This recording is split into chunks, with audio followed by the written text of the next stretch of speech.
What if you were stranded on a mysterious island where the very air hums with magic, and every storm carries the weight of a wronged man's vengeance? Welcome to the spellbinding world of William Shakespeare's The Tempest, a play that weaves together romance, comedy, betrayal, and profound philosophical musings in a tapestry so vivid it feels like a dream you never want to wake from.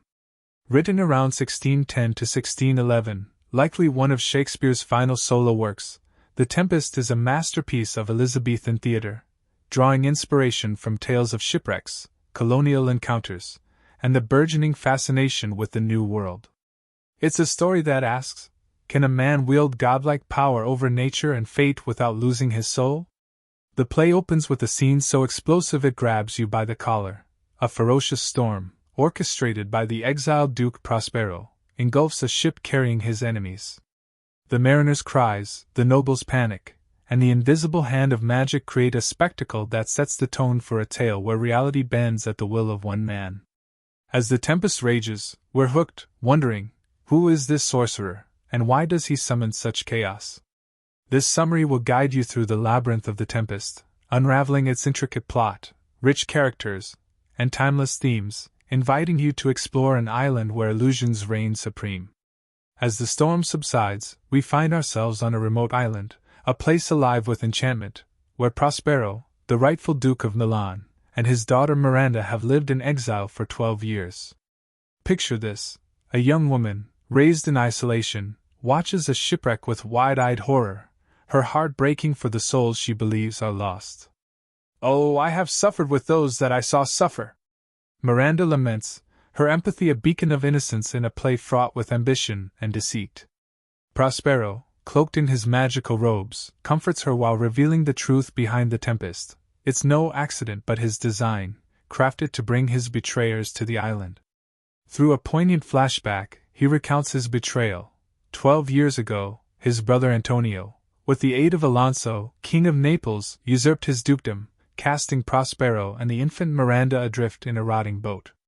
Their survival, thanks to the kind-hearted noble Gonzalo, who supplied them with provisions and Prospero's cherished books of magic, sets the stage for the present drama.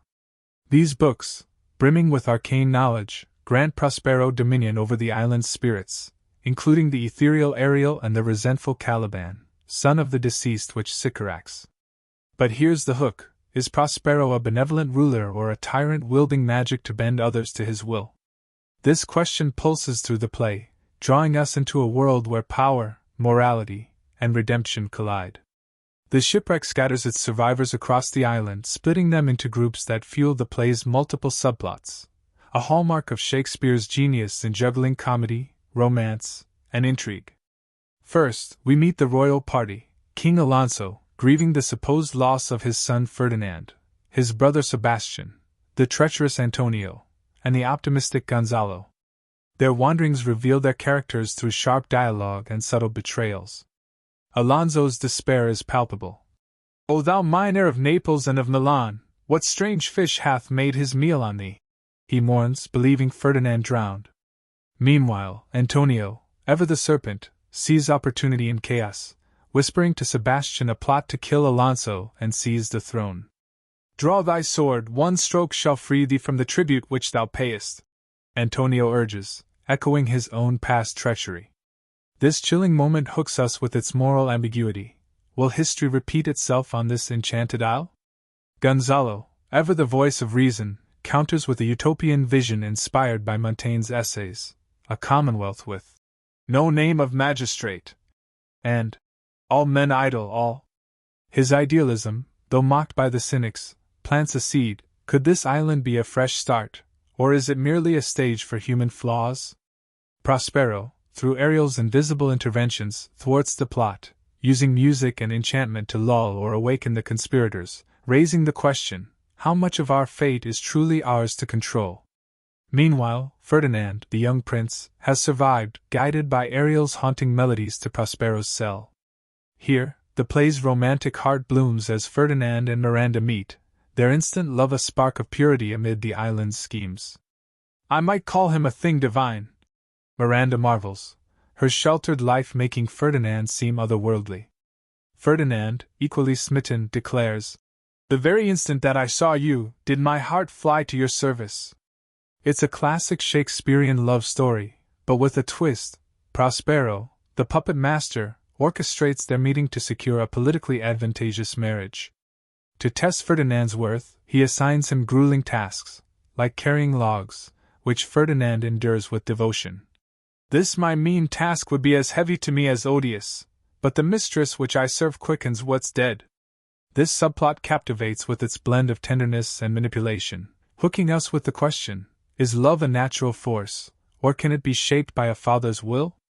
Miranda's innocence, shaped by Prospero's teachings, contrasts Ferdinand's courtly upbringing, yet their bond feels fated, a counterpoint to the play's darker themes of betrayal and control. No Shakespeare play would be complete without its clowns, and The Tempest delivers a riotous trio, Caliban, Stefano, and Trinculo. Caliban, the island's native, is a figure of fascination and controversy, his name an anagram of cannibal, evoking colonial encounters. Enslaved by Prospero, he curses his master with bitter eloquence. You taught me language, and my profit on't is I know how to curse. Is he a monster or a victim of oppression? This question hooks modern audiences, who see in Caliban echoes of colonized peoples. When Stefano, the drunken butler, and Trinculo, the jester, stumble ashore with a barrel of wine, Caliban mistakes Stefano for a god and offers fealty, plotting to overthrow Prospero. Monster, I will kill this man, his daughter, and I will be king and queen. Stefano slurs, his ambition a parody of the noble's schemes. Their drunken antics, singing bawdy songs, hiding under gabardines, and bumbling through briars, provide comic relief, yet their plot mirrors the high stakes of Antonio's treachery. Ariel, ever Prospero's agent, toys with them, leading them into mires and thorns. This subplot is pure Shakespearean mischief, hooking us with its slapstick humor while reflecting the play's deeper themes of power and rebellion. Prospero's character is the linchpin of The Tempest, a man whose journey from vengeance to mercy forms the play's emotional and philosophical core. Armed with his books and staff, he commands the island like a director staging a play, his magic creating illusions that drive the narrative. Picture this: a sumptuous banquet appears before the starving nobles, only to vanish as harpies descend, condemning their sins. You are 3 men of sin, Ariel intones, a voice of divine justice. Alonso, racked with guilt, contemplates suicide, believing his son's death is punishment. Prospero, observing through Ariel, feels the weight of his power. Though with their high wrongs I am struck to th quick, yet with my nobler reason gainst my fury do I take part. Ariel's plea for compassion. Mine would, sir, were I human, nudges Prospero toward forgiveness, a pivotal moment that hooks us with its humanity.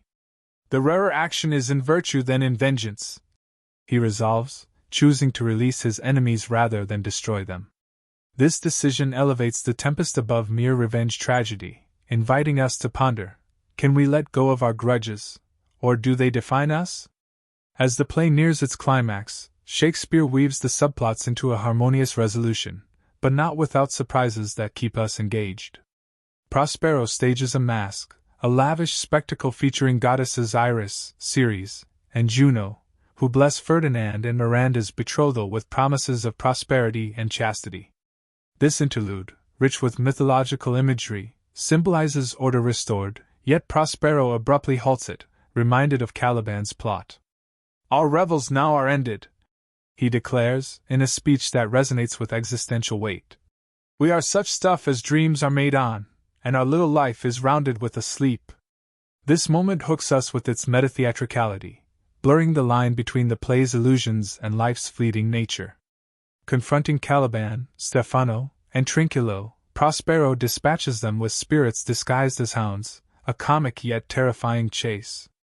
The nobles, enchanted and bewildered, are brought before him, where he reveals his identity and forgives them. Alonso's reunion with Ferdinand, now betrothed to Miranda, is a tearjerker. Oh wonder! How many goodly creatures are there here? Yet Antonio's silence hints at unrepentant pride, leaving us to wonder, does forgiveness heal all wounds?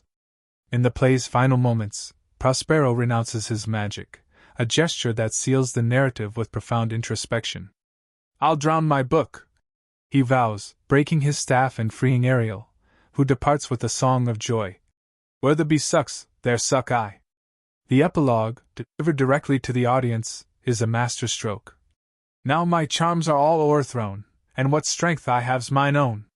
Prospero begs our applause to release him, merging actor and character in a plea that hooks us with its vulnerability. This ending leaves us questioning, was the island real, or a metaphor for the mind's tempests?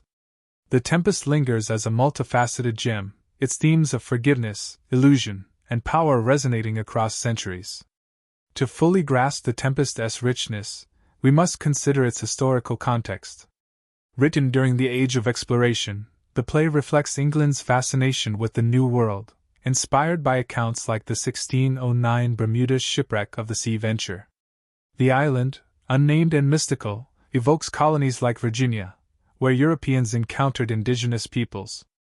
Caliban's character draws from Montaigne's of cannibals, questioning who the true savage is, colonizer or colonized.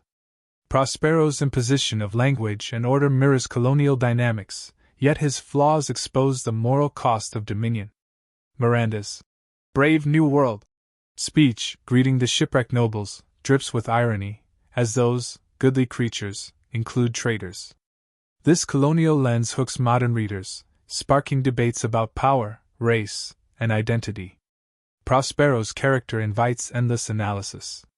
Often seen as Shakespeare's self-portrait, he wields art, magic, like a playwright, shaping the narrative. His arc from vengeance to mercy reflects maturity, yet his control over Ariel and Caliban raises questions: is he liberator or oppressor? Miranda, raised in isolation, embodies innocence, her love for Ferdinand a rebellion against Prospero's control. Ferdinand, the ideal prince, proves his worth through labor, embodying chivalric virtue. Ariel, a spirit of air and music, seeks freedom, his obedience tinged with longing. Caliban, earthy and rebellious, evokes sympathy as a dispossessed native, yet his attempted assault on Miranda complicates his victimhood. Stefano and Trinculo, with their drunken schemes, satirize ambition, their folly a mirror to the noble's treachery. Themes weave through the play like threads in a tapestry. Forgiveness versus revenge drives Prospero's journey, elevating the play's moral stakes. Illusion versus reality, seen in the storm, banquet, and mask, questions perception. Power and servitude, from Ariel's indenture to Caliban's enslavement, critique hierarchies. Nature versus nurture pits Caliban's savage instincts against Prospero's civilized art.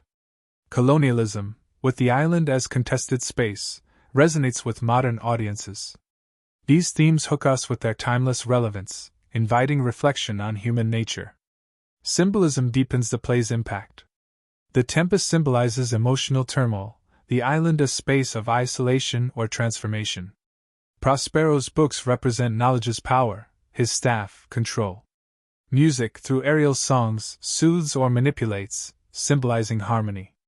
Literary devices, blank verse for nobles, prose for clowns, soliloquies like Prospero's, Revel's speech, enhance the play's texture.